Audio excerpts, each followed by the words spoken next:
चुनाव के समय में हम लोग आसपास के इलाकों से एकत्रित होकर आए हैं। जीतू भाई कटारा आप सबकी एक आवाज है सामूहिक रूप से, जो यहाँ की समस्याओं को लेकर, यहाँ के संवैधानिक अधिकारों को लेकर आपकी आवाज को राजस्थान की सबसे बड़ी महापंचायत में ले जाने का काम करेंगे। हम लोगों को इस बात को समझना पड़ेगा कि हमारे बुरे वक्त में हमारे साथ में कौन खड़ा रहेगा। हम लोगों को इस बात को समझना पड़ेगा कि यहाँ पर बारी बारी से राष्ट्रीय पार्टियां आई गई, लेकिन उन पार्टियों ने हमारे लोगों को वोट बैंक के लिए इस्तेमाल किया। मैं इस इलाके के अंदर सराड़ा, जैसमंद और सलूमर के कई इलाकों के अंदर नजदीक है तो आया करता हूं। मैंने देखा कि आज भी वो इलाका जो आदिवासी है, यहाँ पानी के लिए तरसता है, सड़कों के लिए तरसता है, बिजली के लिए तरसता है।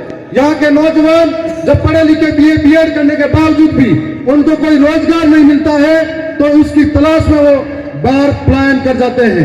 कोई शिक्षा की ठोस व्यवस्था नहीं है, अस्पतालों का हालत बिगड़ा हुआ है, लेकिन हम लोगों को आखिर कब तक चुप रहेंगे। आपके पास, हमारे पास एक ही मौका है और हेलीकॉप्टर से प्रचार करेंगे, हमको लुभावने का कार्य करेंगे, लेकिन समझना हमको है वो लोग आपको पैसों में तोलने की बात करेंगे, आप अपने यहाँ के विकास पर अड़े रहना। वो लोग आपके यहाँ पर जातिगत तरीके से, धार्मिक तरीके से भिड़ाने का काम करेंगे, आपके यहाँ शांति सौहार्द के लिए अड़े रहना।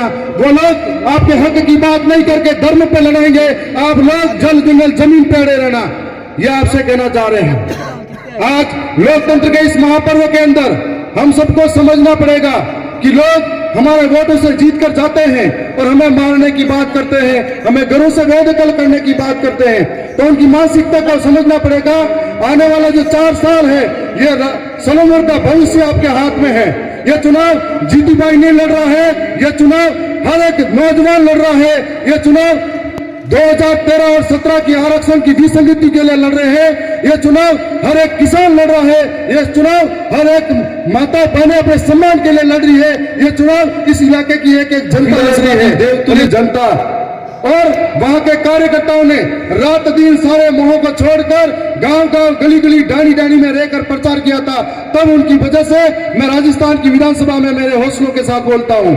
यदि इसी तरीके का सलूमर के साथी को भी ठानना पड़ेगा कि आज इतना बड़ा नामांकन रैला हमने निकालने के बाद में ठान लिया कि कांग्रेस में फूट पड़ी है, बीजेपी में फूट पड़ी है और हम आसानी से जीतेंगे। हमें भी इस तरीके की मेहनत करनी पड़ेगी। हम लोग दरियावत विधानसभा के नजदीक जो है, तमाम कार्यकर्ता इस बात से उत्सुक है कि सलूमर में हम लोग काम करेंगे, एक एक गांव गांव डाली डाली गली गली में जाएंगे और 10 महीने के जो सरकार की नाकामी थी उनके बारे में बताएंगे और किस प्रकार से जीतू भाई जीतेंगे। तो जितनी भी सरकारी योजना है उनका लाभ आप तक पहुंचाने का काम करेंगे। कल नामांकन रैली के अंदर राजस्थान के मुख्यमंत्री जी भी आने की बात कर रहे हैं। उन्हें मालूम है आज अगर आपकी एकता रही मुख्यमंत्री तो क्या प्रधानमंत्री के भी यहाँ पर आने की योजना बन जाएगी। जब मैं उपचुनाव लड़ा था और आम चुनाव भी लड़े थे तब यहाँ पर कई हेलीकॉप्टर उड़े थे और हमारे पास में, उनके पास तो बड़े बड़े स्टार प्रचारक हैं, उनके पास में मुख्यमंत्री प्रधानमंत्री है, लेकिन हमारे पास में सिर्फ एक ही स्टार प्रचारक है। वो एक स्टार प्रचारक राजकुमार रौत के रूप में है जो उनके ऊपर भारी पड़ेंगे। और हमें इस बात को समझना है कि अच्छा मौका है। शंकर मेघवाल की घटना जब हुई थी तब इन पार्टियों ने किस तरीके से धोखा किया था। गिंगला के अंदर जो घटना हुई थी तब किस तरीके का धोखा हुआ था। ऐसे ही आप सोचते रहना कि आखिर कब तक सलूमर की कलेक्ट्री के अंदर ज्ञापन देते रहोगे, आखिर कब तक धरना प्रदर्शन रोड पे करते रहोगे। यदि एक व्यक्ति इस आवाज को आप जयपुर तक भेजोगे तो धरना प्रदर्शन और कलेक्ट्री पे जाने की इतनी नौबत कम पड़ जाएगी। जब हम लोग संवैधानिक रूप से उस संविधान की सबसे बड़ी महापंचायत में बोलेंगे, मैं एक बार ये चाहता हूं कि मेरी आधी विधानसभा इस सलूमर जिले के अंदर आती है और बहुत सारे प्रशासनिक काम उदयपुर के अंदर होते हैं। मैं उन लोगों से लड़ता रहता हूं, तब सोचता हूं कि काश कोई और जनप्रतिनिधि मेरे साथ बैठा होता, हम दो मिलकर लड़ते। यदि हमारा भाई जीतता है यकीन मानना, जो लोग घर चलाने की बात करते हैं, मेरा एक वीडियो पे उन्होंने बोला था कि ऐसी भाषा बोलता है। मैं आपके सामने चैलेंज के साथ कह रहा हूं, ऐसी भाषा बोल रहा हूं। गांव के अंदर लोग अगर घर चलाने वाले हैं और ऐसी भाषा बोल रहे हैं कि घरों से बेदखल करेंगे, तो आप गांव के आने तक ठीक है, हम लोग आपका मुंह तक बंद करेंगे।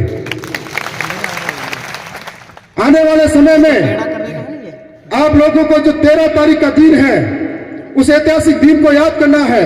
10 तारीख से पहले पहले गांव गांव, गली गली, डाणी डाणी के अंदर जाकर ये प्रचार दोहराना है कि इस बार एक परिवर्तन लाना है। जनता ऊब चुकी है, परिवर्तन चाहती है, 75 सालों का डर्रा खत्म करना चाहती है। और ये लोग, इनके पास कुछ भी सहारा नहीं है, सिर्फ पैसा है, दारू है और इसके अलावा कुछ भी नहीं है। हमारे पास संघर्ष है, मेहनत है। जो गरीब का बेटा है वो गरीब की तकलीफ समझेगा, जो बेरोजगार है वो बेरोजगारों की तकलीफ समझेगा, जो किसान है वो किसानों की तकलीफ समझेगा। इस बात को आपको समझना पड़ेगा। आपके बुरे वक्त में हमेशा खड़े रहे हैं, तो और पूरे विश्वास और उम्मीद के साथ कहता हूं कि यहाँ की जनता समझदार है। बहुत सारे साथी यहाँ आज आ नहीं पाए, जो आए थे दूर दराज कहते वो चले गए, लेकिन इन वीडियो के माध्यम से भी जरूर देखेंगे। हमारे पास आर्थिक संसाधन भी नहीं है, सिर्फ हमारे पास आपका भरोसा और विश्वास है, आपके संघर्ष और मेहनत है, उसके बल पर लड़ेंगे।